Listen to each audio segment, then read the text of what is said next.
No importa cómo nos llamemos, ¿verdad? Bueno, ya estamos en el aire. Nos da mucho gusto a todos ustedes que están sintonizando esta conferencia en esta mañana. Nos encontramos en la Iglesia Villanueva para el Mundo en Querétaro.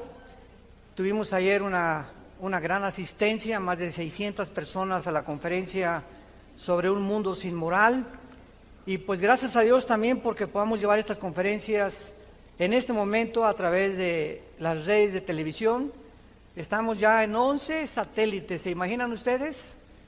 Todo esto se transmite desde San José, Costa Rica, a través de la programación de enlace, en la televisión de Houston, en Nueva York, y son las 3 televisoras que están emanando ahorita completamente toda la señal para que miles de personas puedan escuchar las conferencias de la Biblia. Todos los que traen sus Biblias, les pido que la abran en el capítulo 12 del libro de los Hebreos.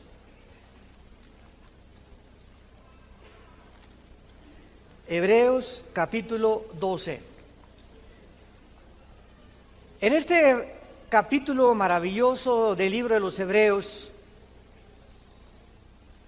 se menciona una relación que es importantísima conocer entre nosotros y Dios. En Juan 17:3 dijo Jesús: esta es la vida eterna, que te conozcan.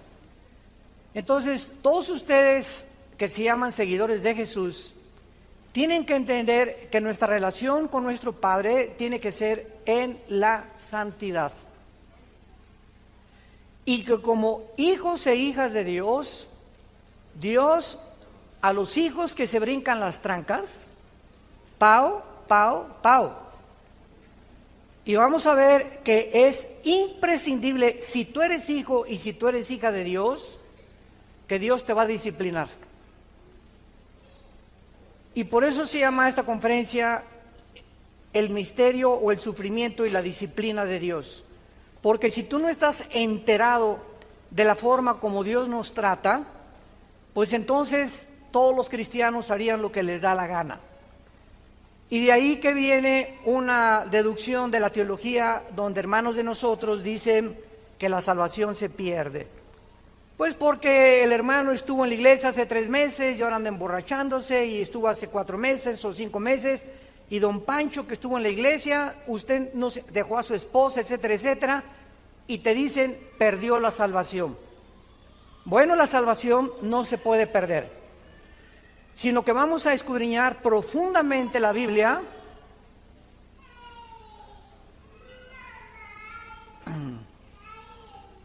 Vamos a escudriñar profundamente la Biblia para descubrir que cuando una persona se ha alejado de Dios y no regresa, simplemente es porque nunca tuvo la salvación. Porque vamos a ver las 3 etapas en las que Dios nos disciplina, y una de ellas, escúcheme muy bien, es la muerte. Y se llama el pecado de muerte, como lo vamos a ver en muchos pasajes del Nuevo Testamento.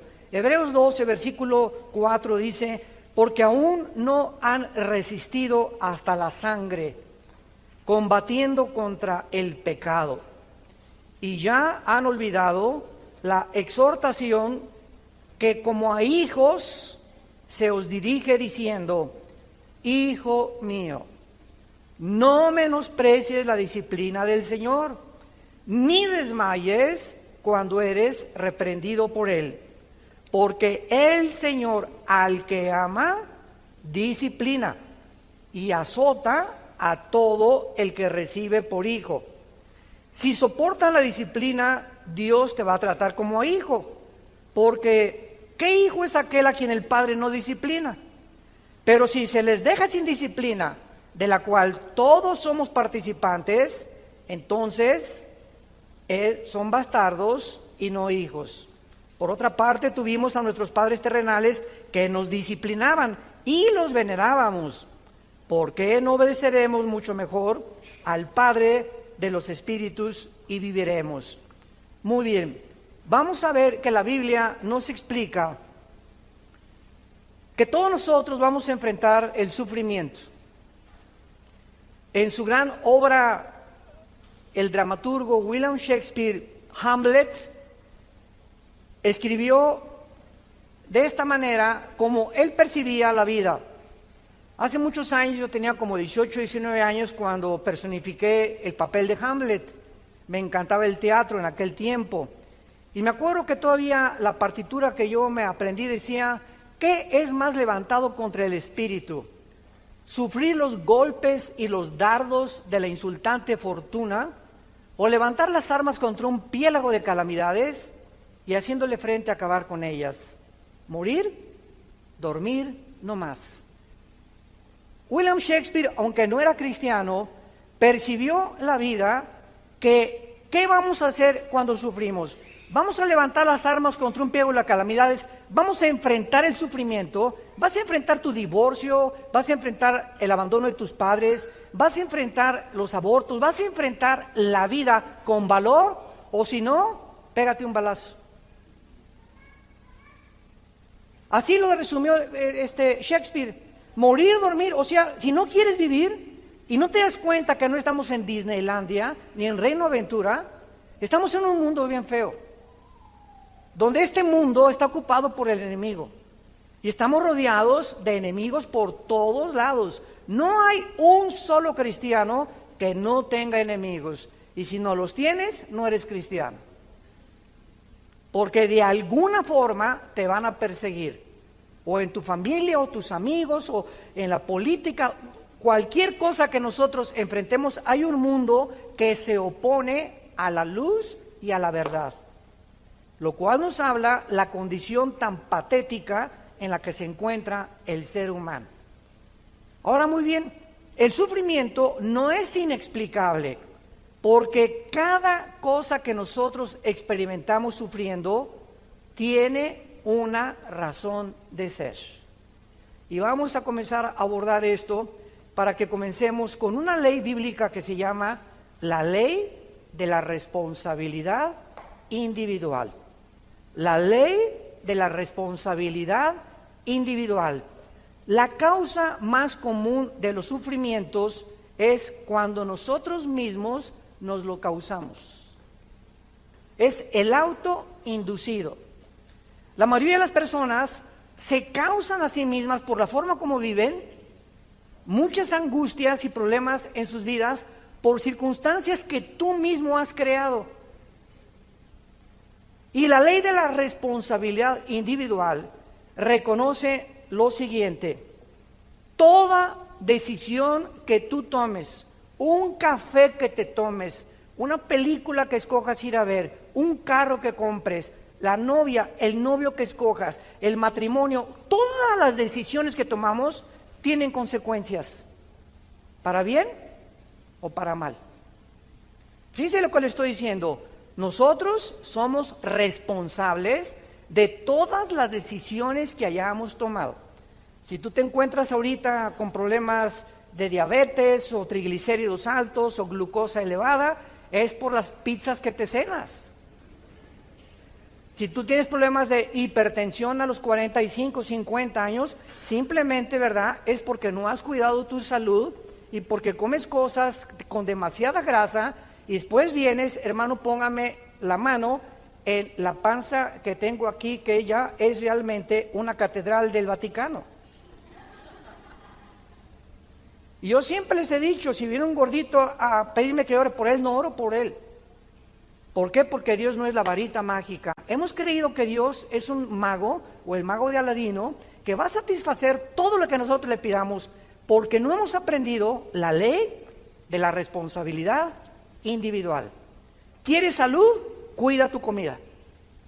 ¿Quieres salud? Cuida tu bebida. No te lamentes después ni le pidas a Dios sanidad cuando has abandonado tu responsabilidad de lo que comes y de lo que bebes. En Gálatas 6, del 7 al 8, se establece esta ley inexorable: todo lo que el hombre siembre, el hombre va a recoger. Había un ranchero que le dijo una vez a su esposa: vieja, ¿no hay nada en el campo de sandías? Y llega la señora y le dice: oye, Pancho, pues ¿qué? ¿Ya sembraste semilla de sandías? No, no he sembrado nada. Entonces, ¿por qué esperas, si no has sembrado, que tengas sandías? Y así hay mucha gente. ¿Por qué me va mal en la vida? ¿Por qué no prospero en mis negocios? Y te contesta Dios que has sembrado para que crees que yo te bendiga tus negocios. ¿Qué cosa es lo que has hecho en tu vida para esperar que yo te bendiga? ¿O qué crees que soy Aladino? Ay, Señor, ahora sí estoy enfermo, sáname. Señor, por favor, que me den un trabajo bueno, que aumente mis ingresos. Muy bien, ¿cuánto has sembrado en la obra de Dios? Y así se podría hablar espiritualmente, económicamente, políticamente. Todo lo que sembramos lo vamos a recoger. Y la ley dice lo siguiente, que la cantidad y lo que tú siembres, el mal que tú hagas, ese es exactamente proporcional al que te va a venir después. Tú le robas a alguien y alguien te va a robar a ti. Tú le debes a alguien y alguien se va a convertir muy pronto en tu deudor. Tú manoseas a tu novia, que no están casados, o la tratas de abusar, tú no te imaginas cómo te va a ir en tu matrimonio. Ahorita los psicólogos y los ginecólogos han llegado a la conclusión que la mayor parte de los problemas que el hombre sufre de disfunción eréctil son maldiciones de hombres que trataron mal a las mujeres en su juventud o a su ex esposa. Tú tocas a una mujer y le haces daño a una mujer, no te la acabas, no te la vas a acabar, porque Dios es vengador y porque estás abusando de una propiedad que no es tuya. Las mujeres le pertenecen a Dios. Y si no entendemos esto, no podemos como hombres cristianos tener mejores matrimonios ni mejores familias, porque estamos abandonando la ley de la responsabilidad individual. Muy bien, aún antes que Dios creara al ser humano, decretó el libre albedrío, por lo que nuestras decisiones tienen que tener repercusiones para bien o para mal. Eso es absolutamente lógico. Y todos nosotros somos responsables de nuestras acciones. Y así como hay leyes científicas inexorables, como si yo voy caminando ahorita y doy un paso aquí, no importa lo que yo piense, me voy y me tropiezo, porque la ley de la gravedad postula que todo objeto más pesado que el aire es atraído hacia el centro de la Tierra. Es una ley que funciona de 2 a 3 o de 6 a 7. No, ¿verdad? Es una ley inexorable las 24 horas del día. La ley del electromagnetismo, la primera y la segunda ley, la termodinámica, la ley de la entropía, la ley de las fuerzas nucleares, las fuerzas poderosas y las débiles, todas estas leyes que el universo contiene. Gracias a estas leyes existe la ciencia. Si no hubiera una ley perfecta que nunca se atrase en el universo, no podría existir la física, ni las matemáticas, ni la astronomía, ni la astrofísica, ni la física cuántica. Es gracias al orden que tenemos en el universo que existe la investigación científica. De la misma manera, las leyes espirituales no se pueden violar. La implicación de esta ley de la responsabilidad individual es que cada ser humano es responsable. Síganme con mucho cuidado. Una persona madura, y vas a alcanzar la madurez emocional en tu vida el día que le dejes de echar la culpa a nadie. El día que tú sigas, es que yo soy prostituta porque mamá fue prostituta. Y usted no sabe que a mí me crearon un orfanatorio y me botaron y por eso soy bandido o narcotraficante. Y es que usted no entiende que tengo ya 2 maridos que me dejaron y mi conclusión es, todos los hombres son iguales. O mi señora me dejó, yo no me vuelvo a casar porque todas las mujeres son iguales. Cuando nosotros llegamos a estas conclusiones tan absurdas, es porque no hemos entendido esta ley. Vean ustedes en el libro de Ezequiel, en el Antiguo Testamento, capítulo 18, versículo 20, lo que la Biblia dice. Ezequiel 18, 20. El alma que pecare, esa morirá. El hijo no llevará el pecado de su papá o de su padre, ni el papá llevará el pecado del hijo. La justicia del justo será sobre él y la impiedad del impío será sobre él. Nunca, jamás te atrevas de echarle la culpa a tus papás o a tu mamá por la conducta que tú tienes, que tú has escogido libremente hasta el día de hoy. No se culpen padres que pues mi hijo se fue a las drogas o esto por acá, porque él si pasa de los ya 21 años de edad, los papás nos limpiamos las manos. Y ya si después de la mayoría de tu hijo agarra el camino que él quiera tomar, no te lamentes, ay pues a lo mejor le di mal ejemplo, a lo mejor sí le diste mal ejemplo, pero ¿sabes qué? Él va a tener que escoger otra cosa que no el mal ejemplo que le diste. Pero no te culpes, porque esa conciencia de culpa en nuestras vidas nos impide que Dios pueda tratar con nosotros. Tenemos que entender, mi hijo ya, ahí te lo digo, Señor, no me queda más que orar por él, orar por mi hija, nada más. Pero no podemos vivir atormentados, porque ¿sabes lo que va a pasar? Estás lastimando tu matrimonio. Yo conozco a cantidades mamás, ahora en el seminario en la Riviera Maya que tuvimos en octubre del mes pasado, más de 200 parejas tenemos cada año de Centroamérica, Paraguay, vienen de todo el mundo, hasta de España vienen. Llegó una pareja con Marta, mi esposa, y nos dijo, ay hermano, es que pastores, ustedes no saben, mi hija y se casó muy mal, etcétera, etcétera. Le digo, ¿cuándo se casó su hija con ese gavilán? Y me dice, pues ya tienen como 4 o 5 años. Y le digo, ¿usted tiene 4 o 5 años, señora, lamentándose y sufriéndose por la decisión que su hija tuvo? Usted no puede seguir así. Y me dice el esposo, claro, ya ves, tenemos 4 años tú y yo de infelicidad.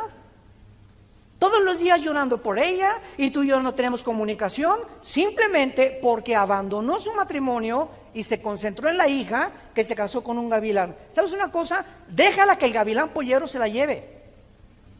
Señora, le dijimos mi esposa y yo, usted no es diosa. Usted no va a cambiar a su hija ni a su esposo. No nos queda más que orar por ellos. No nos queda más que orar por ellos. No puede ir con un martillo y darle un martillazo en la cabeza al gavilán. Tenemos que aconsejarlos, pero no pueden personas ajenas robarnos nuestra felicidad, porque ellos son responsables de todas las decisiones que ellos tomaron.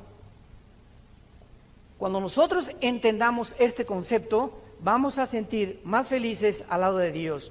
Ahora muy bien, nadie crea, ni tampoco esperes, que ni se te atraviese el pensamiento de creer que te vas a salir con la tuya.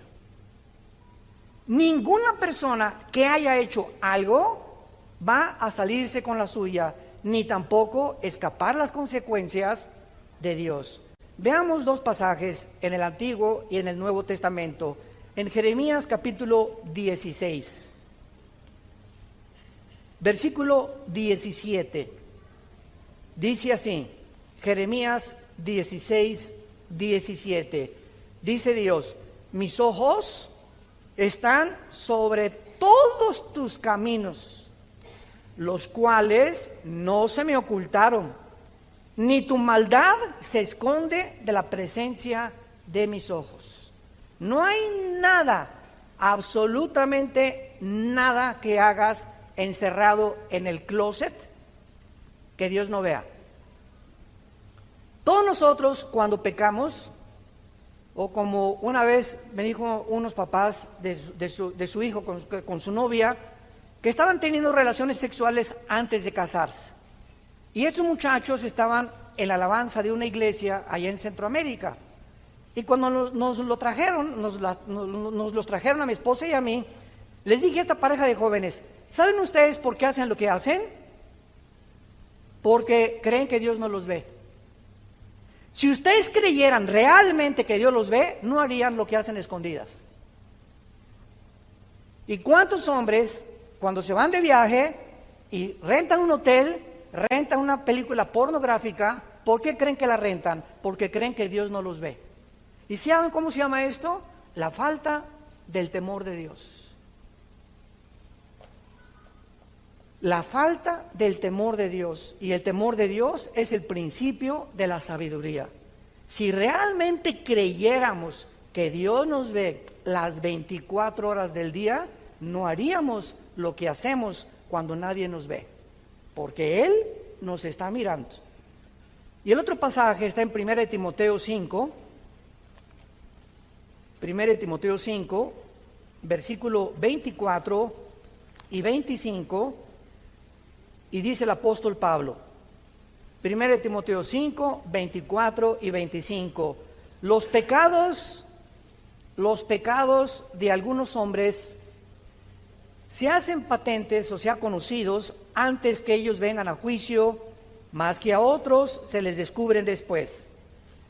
Asimismo, se hacen manifiestas las buenas obras, y las que son de otra manera no pueden permanecer ocultas.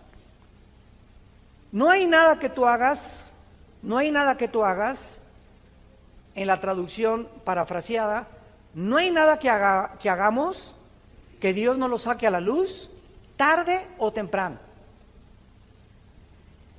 Y Dios, en su paciencia y en su misericordia, hay muchos cristianos que pues hicieron algo hace 6 meses, o hace 4 meses, o robaste, o todavía debes un dinero que no has pagado, y sigues caminando en la vida, y como no te pasa nada, crees que ya se olvidó.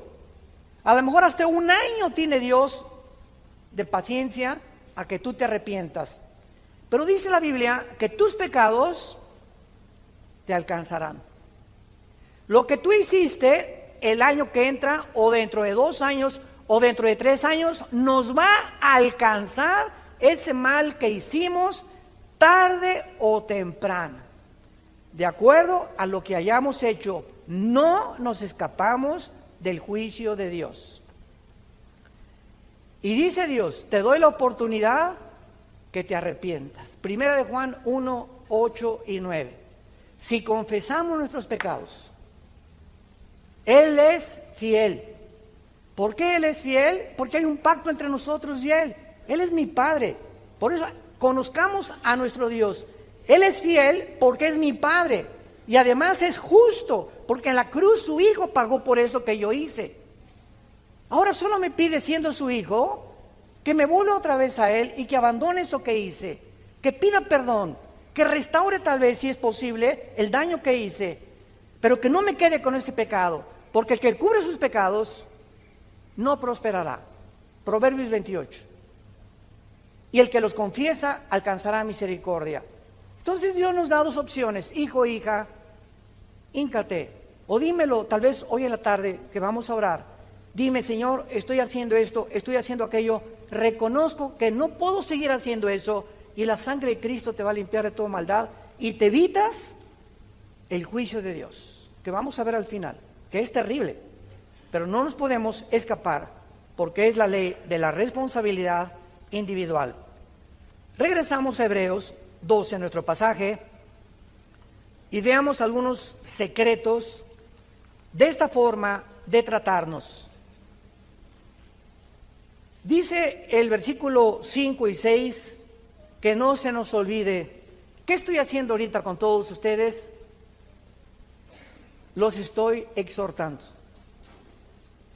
La profecía exhorta, consuela y edifica. Ya el profeta del Nuevo Testamento no es, te vas a casar con una muchacha que va a llegar de verde dentro de 2 semanas a la iglesia.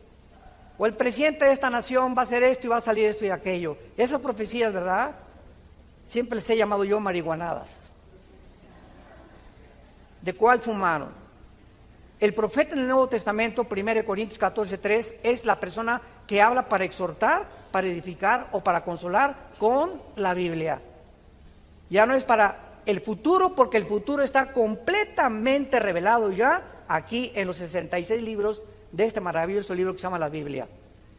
Entonces dice Dios, no te olvides de la exhortación, y ahorita Dios, a través de la Biblia, yo estoy haciendo esto, y apunto un dedo a ti y me apunto 3 a mí.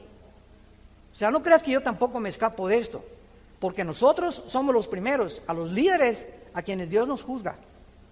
Antes que Dios juzgue a la iglesia, comienza con aquellos que son líderes en su casa, los hombres, en tu trabajo, en tu oficina, políticamente, a los jueces, a los magistrados, a los gobernantes, a los presidentes de la república, les cae tarde o temprano el hacha que ya está puesta en la raíz del árbol. Entonces, no olvidemos esto que va a decir Dios. Hijo mío, no menosprecies mi disciplina. La palabra disciplina en el griego es la palabra pedagogos. De ahí viene la palabra pedagogía, que se usa para educar a los niños. A un niño en la primaria, desgraciadamente muchos maestros no lo saben, la educación, no, escuchen esto, la educación no consiste en solamente un input o meter data o conocimiento en las mentes del niño. El niño sabe de historia, de geografía, tal. La educación básicamente bíblica está relacionada con formar el carácter. Conformar la formación del carácter. Es lo que significa pedagogos en el griego, formar el carácter. Es importante que el niño, aparte que reciba información desde la primaria, sepa que tiene que llegar con los zapatos boleados, que no puede hablar en el salón porque hay disciplina, que tiene que respetar a sus amiguitos y no estar hablando cuando la maestra esté pintando el pizarrón, que tiene que llegar en punto a las clases. Y la responsabilidad y la disciplina que se adquiere en las escuelas desde los niños es lo más importante para cuando ellos crezcan en su carácter. Decía J. Ed Hubbard, que fue el presidente y fundador del FBI, de la Oficina Federal de Investigaciones en Estados Unidos, que sirvió a 4 presidentes en Estados Unidos como jefe del FBI. Antes de morir, Hubbard dijo estas palabras: la característica de todos los delincuentes juveniles en las cárceles que he visitado, el principal factor es que todos ellos creen que el mundo está en deuda con ellos, que el mundo les debe algo. Y son muchachos amargados que crecen, nunca en la casa no los disciplinaron, en la calle se pasaron los altos, insultaron a la policía, tarde o temprano acabas en la cárcel.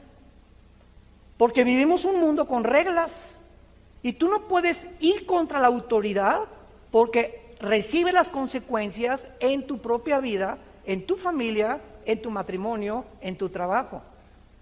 Entonces, si nosotros creemos y nos victimizamos, es que yo sé cómo soy porque nadie me quele. Cuando mataron al presidente Kennedy, 1962-63, en la ciudad de Dallas, Texas, Lee Harvey Oswald, un muchacho que fue entrenado en Rusia y que supuestamente parece que él fue el asesino, parece que fueron 2 balazos los que le dieron, etcétera, etcétera. Cuando comenzaron a investigar la vida de este muchacho, Lee Harvey Oswald, descubrieron que había sido criado en un orfanatorio y que su mamá lo había abandonado, lo metieron a otro orfanatorio y también lo volvieron a abandonar. Y entonces, si no lo hubieran matado, los jueces en Estados Unidos y en la América Latina, escuchen esto, están victimizando a los ladrones y a los asesinos. No, es que él, si no hubiera tenido sus papás, es que si no hubiera tenido esa mamá, vamos a darle una sentencia más leve. ¿Sabes una cosa? Él hizo lo que hizo porque él lo quiso hacer. Y cuando le echamos la culpa, que somos víctimas de las circunstancias, ¿sabes de dónde viene eso? De Freud. El medio ambiente me hizo ser como yo soy. Soy el resultado del medio ambiente en el cual yo me desenvolví. En Estados Unidos hay un grande predicador que le decían el segundo que iba a ocupar a Dr. Billy Graham cuando muriera, que se llama, porque él vive, James Robinson. Él pertenecía a los Bautistas del Sur, allá en Texas. Y este muchacho nació a los 6 meses, su mamá lo echó un bote de basura. Lo recogió una prostituta del bote de basura cuando él tenía, antes del año de nacido.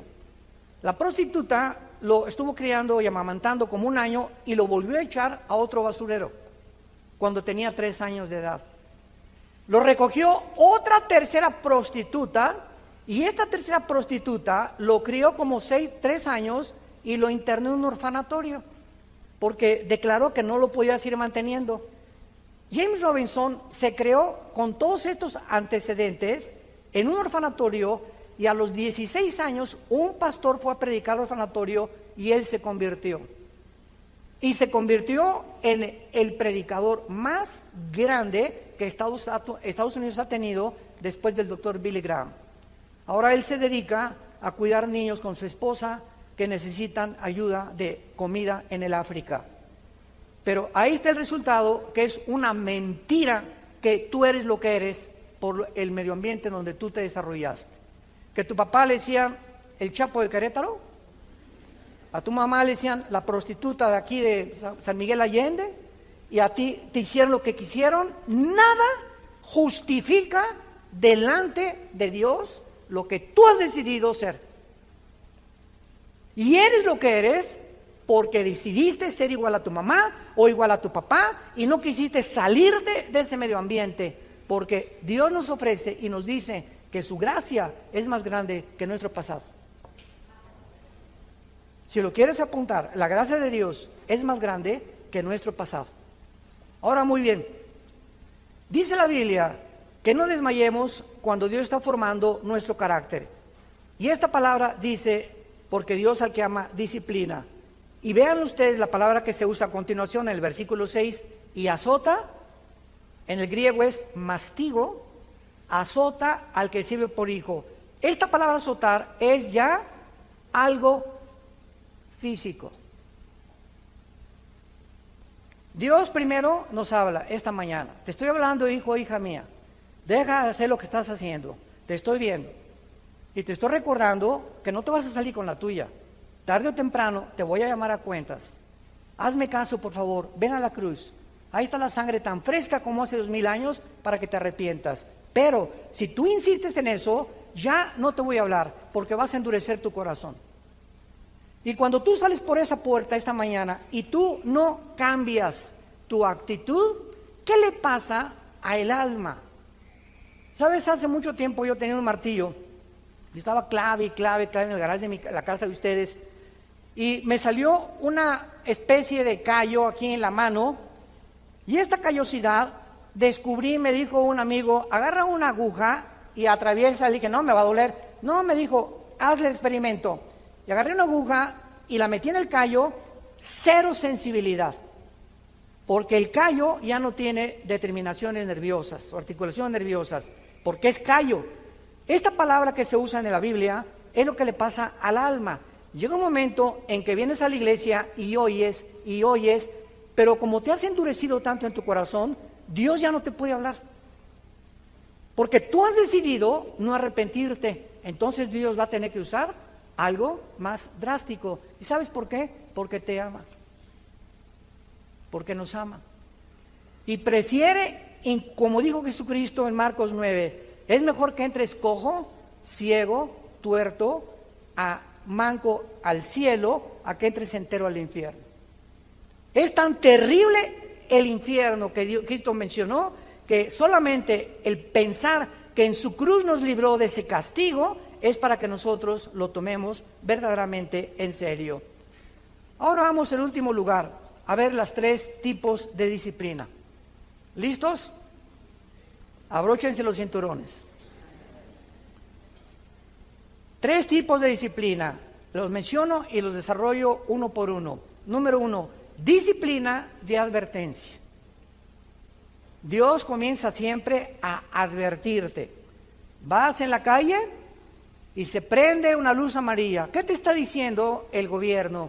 Detén tu velocidad, porque en instantes se vuelve en rojo. Y si alguien se pasa o tú te pasas en rojo, involucras tu salud, el dinero que vas a pagar en multas, tu familia o hasta la misma muerte. Una luz amarilla no te está diciendo párate, te está advirtiendo, baja la velocidad para que cuando se prende el rojo ya estés completamente parado. Dios nos está advirtiendo en esta mañana. Son focos amarillos que Dios nos prende a continuación. Se llama la disciplina suave.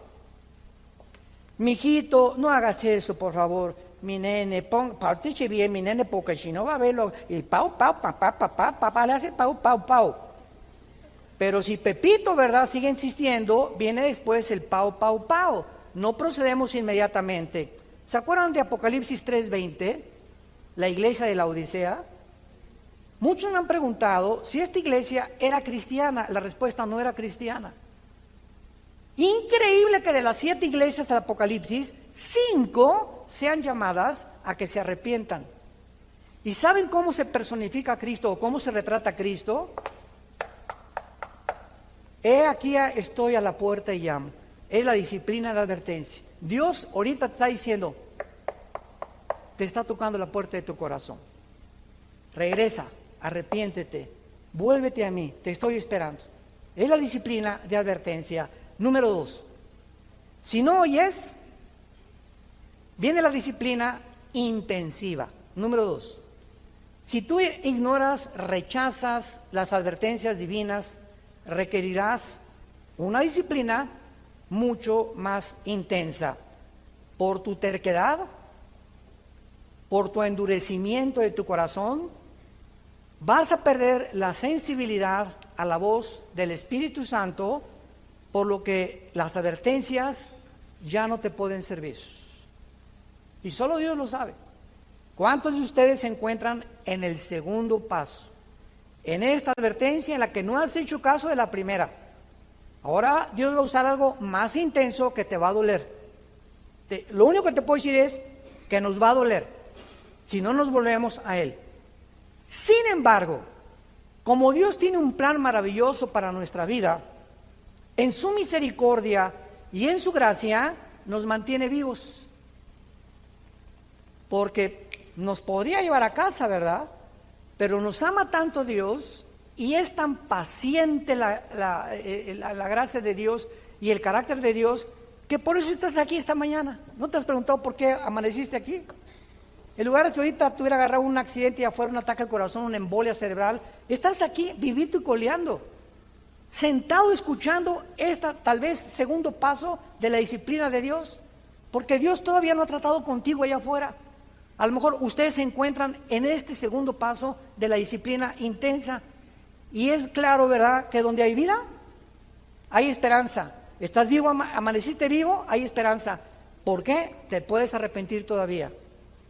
Y cuando no hacemos caso de la advertencia, ni tampoco de la disciplina intensa, viene en último lugar la disciplina de muerte. La disciplina de muerte que la vemos en más de 3 casos en el Nuevo Testamento. Veamos el primero en el libro de los Hechos, capítulo 5, con tus padrinos Ananías y Zafira.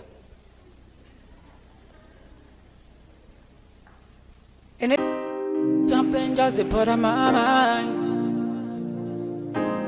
Something just to put on my mind. My mind.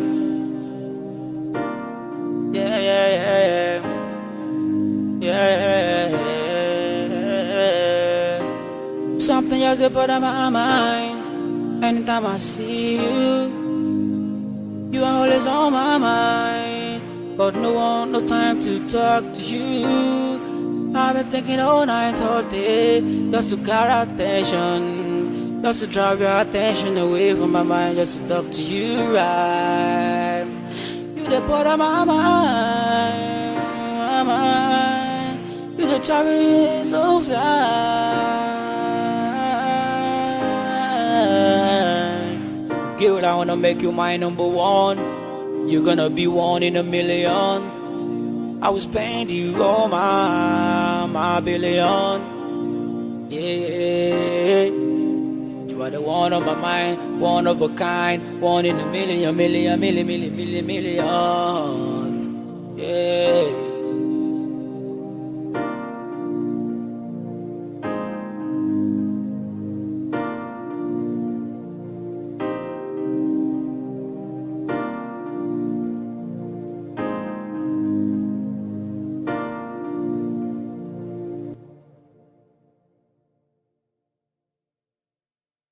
Libro de los Hechos, capítulo 5, vemos un caso atónito, un caso sorprendente, que tal vez al principio choca con nuestra mente, contra la mente de Dios, y nos preguntamos cómo puede llegarle a suceder esto a un ser humano. Solo recuerda algo: Dios te trajo al mundo y a mí también.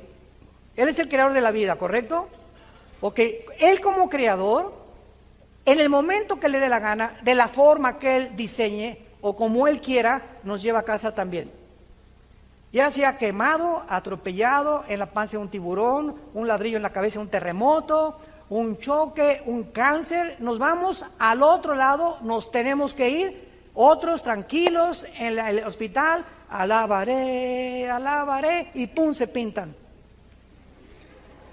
Qué dichoso morir así, ¿verdad? Pero no todos vamos a morir así.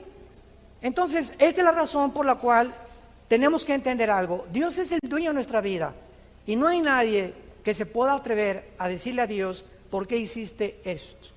Porque detrás de lo que nosotros consideramos que no es objetivo o que no es lógico, la sabiduría de Dios va más allá y trasciende nuestra manera de pensar. Aquí hay una pareja en Hechos 5 llamados Ananías y Zafira. Esta pareja robaron de una cantidad que iban a entregar en la iglesia. Sustrajeron del precio y su esposa, sabiendo que el esposo estaba robando esa cantidad, se hizo cómplice de él. Hay un dicho en mi tierra que dice, tanto peca el que mata a la vaca como el que estira la pata. Si tú sabes algo de alguien y tú no lo delatas, en la iglesia, por ejemplo, si tú sabes que alguien en la iglesia, escuchen esto, en la iglesia los pastores perdonamos todo, ¿verdad? Menos la rebelión contra los líderes. El día que cualquiera de ustedes oiga que se habla mal de un líder, esa persona no debería estar en esa iglesia. ¿No te gusta el pastor? Mira, salte y vete a otra iglesia. Y busca una que te guste. Porque si te quedas sembrando semilla y cizaña, no te la vas a acabar con Dios. Ahora, si alguno de ustedes sabe que hay un pecado de un pastor que es ya trascendente, que está viendo en adulterio, que el pastor tiene un amante o que fraude o robo, ustedes ya para qué se quedan en esa iglesia, ¿verdad? Es absurdo que tú siguieras en esa iglesia. Pero tú no puedes con tu esposo saber que él está robando cualquier cosa y quedarte callada. O que tu esposa en adulterio y no se lo dice al pastor. Es que me va a pegar si él sabe. Pues sabes una cosa, que no temas las consecuencias porque Dios te va a proteger. Bueno, esta señora Zafira se quedó con todo, ¿verdad? Guardado. Y entonces dice la Biblia que cuando le trajeron lo que se habían propuesto, le trajeron una parte nada más a los pies de los apóstoles. Y dijo Pedro a Ananías, vean ustedes, la primera pregunta es, ¿por qué llenó Satanás tu corazón para que mintieras al Espíritu Santo y sustrajeres del precio de la heredad? La primera pregunta es, ¿quién le dijo a Pedro? Ya no estamos en el Antiguo Testamento. En Hechos 2 comienza el Nuevo Testamento. ¿Quién le dijo a Pedro, que ni los conocía, que entrando a la iglesia, él sabía que este hombre y esta mujer tenían un pecado de latrocinio y de mentirle a Dios? ¿Quién le dijo a Pedro? Se llama palabra de conocimiento. Cuando un cristiano desarrolla el discernimiento espiritual, Hebreos capítulo 5, y vives cerca de Dios, a través del tiempo, tenemos como una parabólica espiritual en la dimensión invisible que Dios te permite ver o sentir, y tu esposa te dice, mira, tú le traes a Pancho, te presenta a Pancho, y el esposo dice, yo no sé, mi amor, ya se fue Pancho, pero sabes que hay algo en su mirada, hay algo en su actitud que no me gusta. Escucha a tu esposa, porque tienen ellas más desarrollado este sexto sentido que nosotros los hombres. Ellas se dan cuenta mucho más de la hipocresía y la falsedad de muchas personas, no todas, no más las que están casadas con nosotros. La que está casada no, pero esto es muy importante. Entonces, reteniéndola, le dice Pedro, no te quedaba a ti. Al oír estas palabras, Ananías cayó y se murió. Ahí, ¡pum!, cayó en la iglesia. Y dice la Biblia, vino un gran temor sobre todos los que lo oyeron. El hecho que Dios haya permitido que se murieran estas personas cuando la iglesia estaba comenzando a levantarse, tenía esta lección: estoy vigilándolos a todos Y aquí en la iglesia vas a caminar derechita a la flecha. ¿Por qué? Porque si no hay temor de ti, de mí, dice el Señor, no has entendido ni puedes caminar conmigo. Y recuerden algo, el temor de Dios no es tener miedo de Dios. Porque tener miedo de Dios es una cosa y tener temor de Dios otra cosa. ¿Sabían ustedes eso? El tener miedo de Dios te hace que te alejes de Dios y que no te acerques a Dios. Y cuando tememos a Dios, nos acercamos a Él sabiendo que en Él hay perdón, que en Él hay misericordia, que es mi papito y que me puede levantar y que si me caí del caballo me va a sanar las heridas porque Dios hace la herida y Dios sana también. Entonces el temor de Dios nos acerca a Él porque sabemos que Él es real, que está viendo y que no lo puedo engañar. El segundo caso está en 1 Corintios 5. El segundo caso.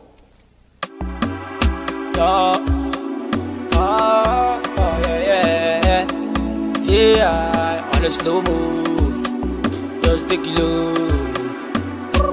1, 2, 3, go. Shawty wanna go down, put me on key on the slow mode. Yeah, make it slow down, give me the vibe on the low down. I like the way you roll it, I like the way you rotate. Just call me the bartender, give me some wine, Bacardi Rosé. I wanna pop to shy, yeah. I wanna live my life, get to shy, yeah. Don't it lucky, don't it shocky. Give me the fire, give me the key. Tempo, that's when on it. So I'm on flexing life, I'm on fetch, yeah. I want to make a fresh shy, yeah, yo. Over try, yeah. I want to make a fresh shy, yeah, yo. Tonight, no time for darling. Put me in the club, no time for stopping. Everybody flex, no time for it. No be say we no bad, no be say we no tight. But we better than them, we are better than the baddest. See them now in the grace.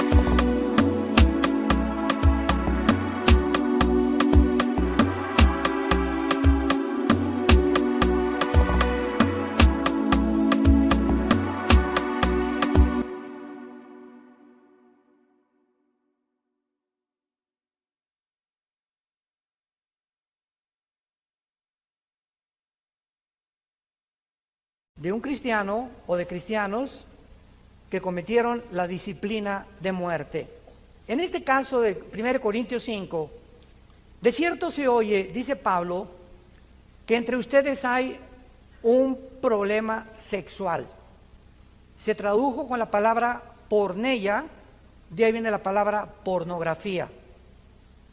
Cuando vean ustedes fornicaciones, cualquier pecado fuera del matrimonio o cualquier relación sexual fuera del matrimonio es fornicar. Oigo, dice Pablo, que en la iglesia hay un pecado sexual.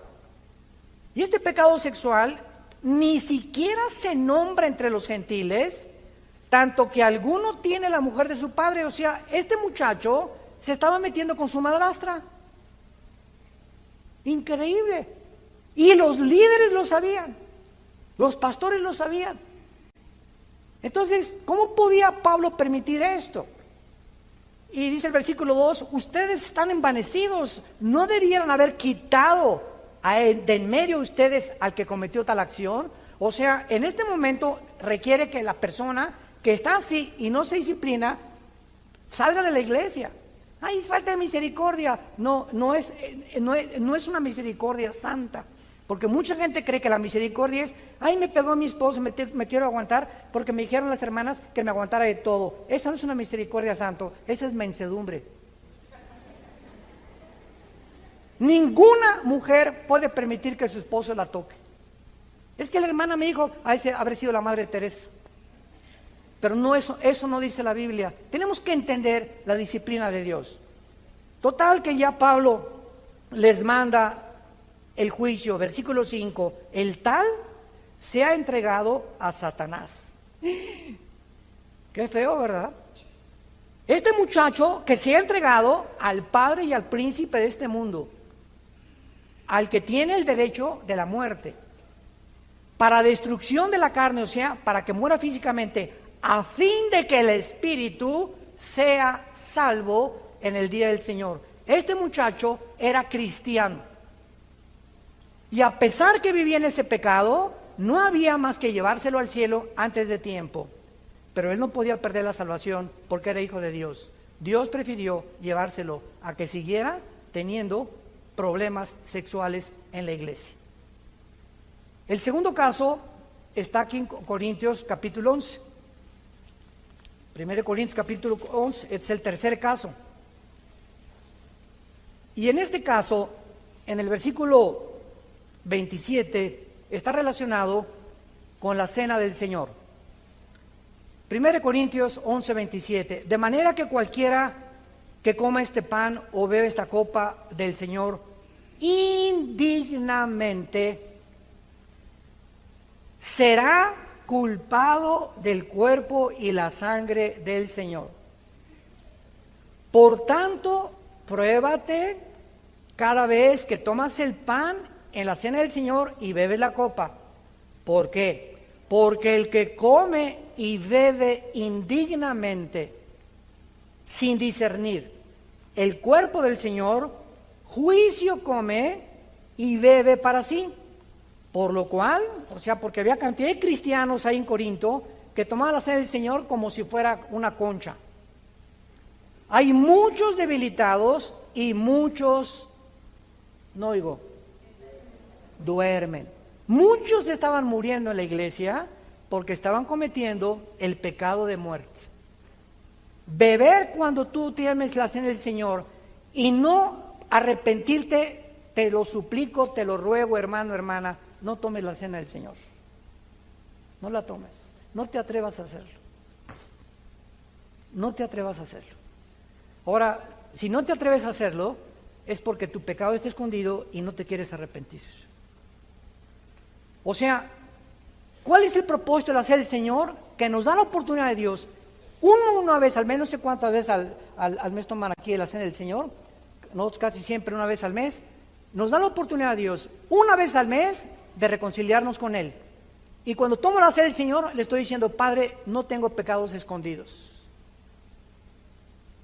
Y en ese momento, agachas tu cabeza, Padre, ilumíname si tengo algo. Si le grité a mi esposa, te prometo que hoy llegando la voy a llevar a comer al mejor restaurante, o nuestro topito, se le voy a pedir perdón, le voy a pedir perdón a mis papás, le voy a pedir perdón a mi esposo, voy a arreglar la deuda que tengo, Señor. En ese momento nos da la oportunidad de arreglarnos, de ponernos a cuentas con Él, porque si te atreves a tomar la cena del Señor y mantienes el pecado, que Dios te da la oportunidad de confesarlo, estás expuesto a un juicio de Dios muy, muy, muy grave.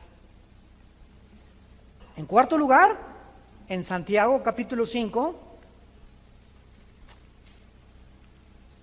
¿están aprendiendo algo? No lloren, ¿eh? Decía mi papá, no chille, agarre piedras. Primero de Pedro 5, perdón, de Santiago capítulo 5, versículo 19 y 20. Es el cuarto caso del pecado de muerte en la Biblia. Hermanos, ¿a quién le está hablando? A los cristianos. Hermanos, si alguno entre ustedes se ha extraviado de la verdad y alguno le hace volver, sepa que el que haga volver al pecador del error de su camino, salvará de muerte un alma y cubrirá multitud.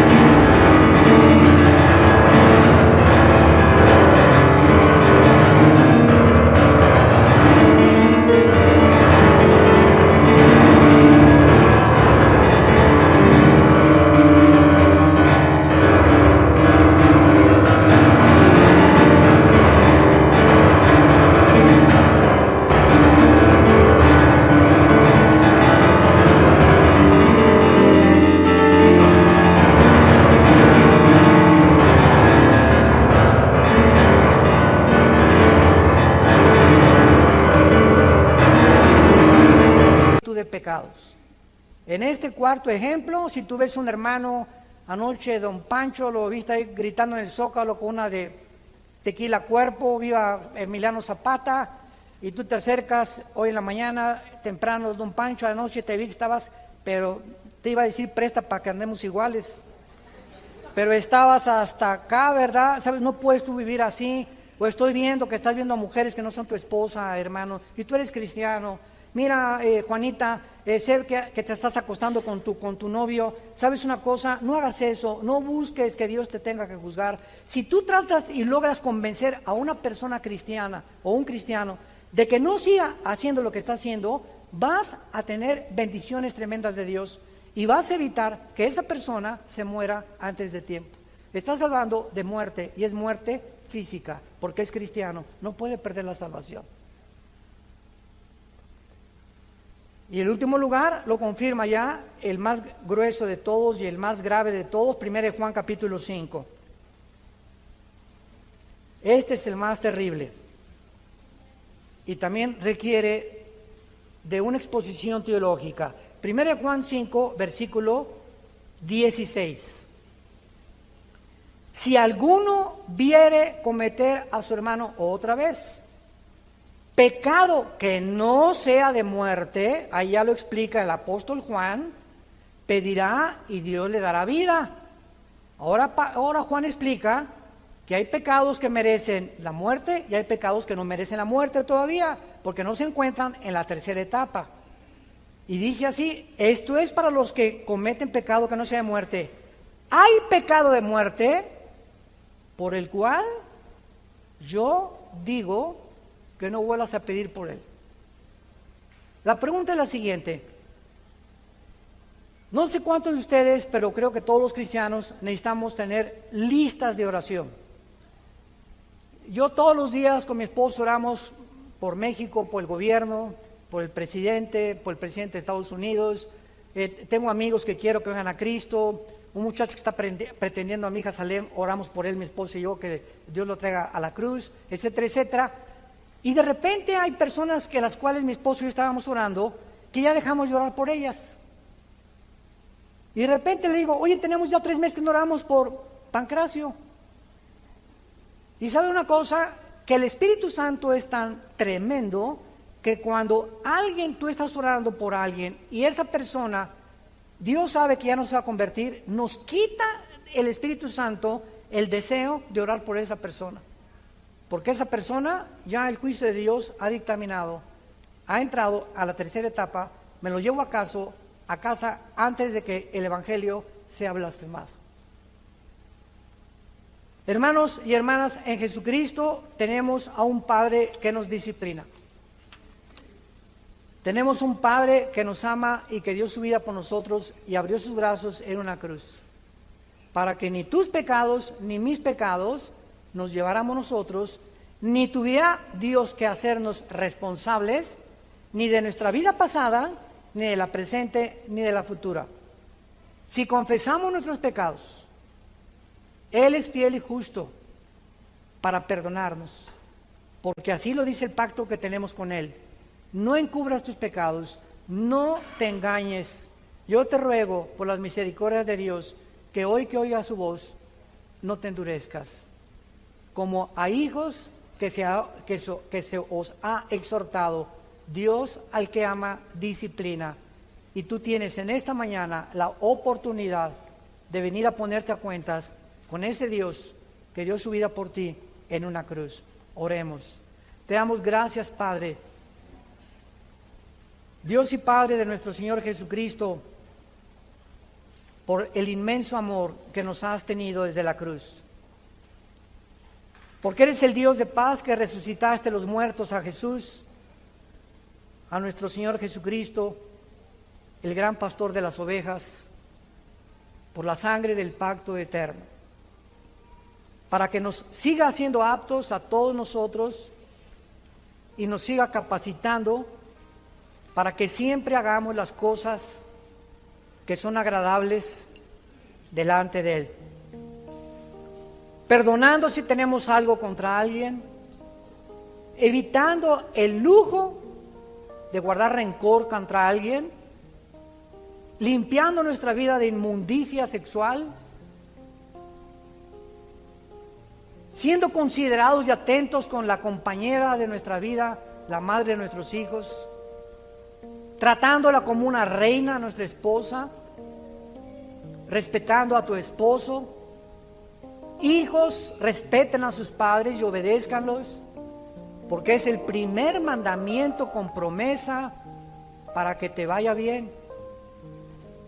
Hijos malagradecidos, les va mal en su matrimonio también. Hijos que han sido buenos con sus padres, Dios te promete bendecirte en la familia que vas a formar, porque todos recogemos y recogeremos lo que hemos sembrado. No nos engañemos, Dios no puede ser burlado. En esta mañana, así con tu corazón como Dios lo ha preparado, con su Espíritu Santo y con su santa palabra, no te endurezcas. No cierres esta exhortación una vez más a tu vida, porque Dios quiere que tú...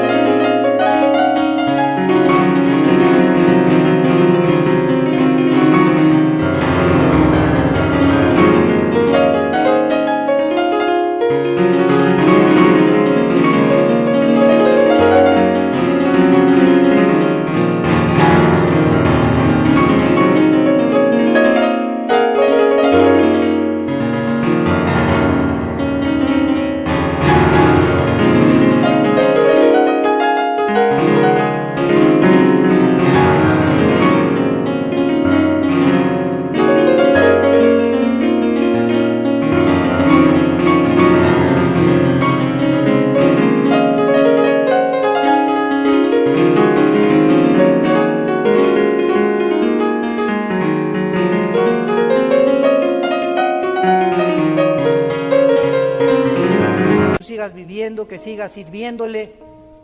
Él quiere que siga dándote salud, fuerza, energía. Para la corta vida que tenemos, la vivamos en paz. Olvida todas las cosas del pasado que tú no puedes arreglar y vive feliz con tu matrimonio, en tu escuela, porque no somos dioses para cambiar la vida de nadie. Solamente podemos orar por las personas, pero que no haya nada en la vida que nos impida ser felices cerca de Jesús. Y ahí en tu lugar, si tienes algún pecado que ya necesitas abandonar, hoy que Dios te habla, no endurezcas tu corazón, díselo en este instante, en el silencio de Dios.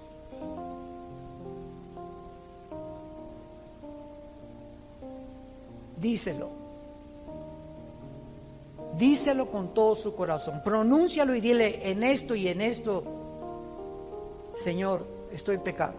Díselo. Él lo sabe, no lo podemos engañar. Y ahora dile: Padre, he dejado mi pecado en tu cruz, porque soy tu hijo, soy tu hija. Gracias por este perdón. Gracias por tu sangre preciosa, tan fresca como hace 2000 años, que me limpia y me lava de toda maldad. En el nombre de Jesús. Amén. Gracias a Dios por esta palabra.